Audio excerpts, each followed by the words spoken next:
Bungkusi kerupuk kentang di bumbu pedas. Assalamualaikum, kembali lagi di mini vlog Mamai Abil kegiatan setiap hari. Yang pertama dilakoni ngesok kerupuk nang nggone meja.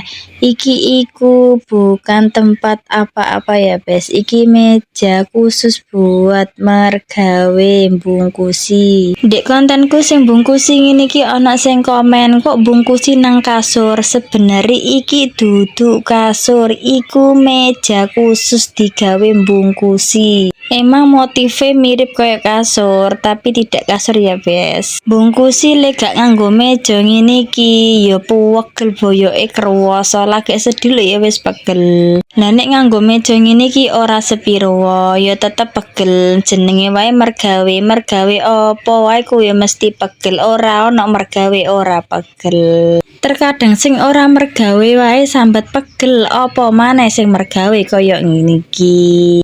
Tapi lek mergawene dinikmati, disyukuri, wis pokoke iku aja terlalu fokus, digawe santai wae iku luwih enak. Iki aku bungkusi kerupuk kentang, ya ana sing ngarani kerupuk kentang, ana sing ngarani kerupuk widik. Tapi nama asline mbah opo aku dhewe ya kurang paham, tapi oleh ngarani ku kerupuk kentang. Dan iki kerupuke di bumbu pedes, lek kanggo bocah cilik ya kepedesen, tapi lek kanggo sing gedhe ya sedengan enak, ana gurih-gurih manise, ora kok pedes tok. Lanjut ngepaki, wis koyo biasane cara ngepaki ku ya wis koyo ngene iki. Iki engko tak paki, lek wis oleh 5 tumpuk disiapno taline ditumpuk 5, ojo lali ditoto sing rapi. Engko lek gak ditoto mulai dhuwur sampai ngisor iku pas ditali iku puenceng kabeh, ora iso rapi. Lek wis koyo ngene apik.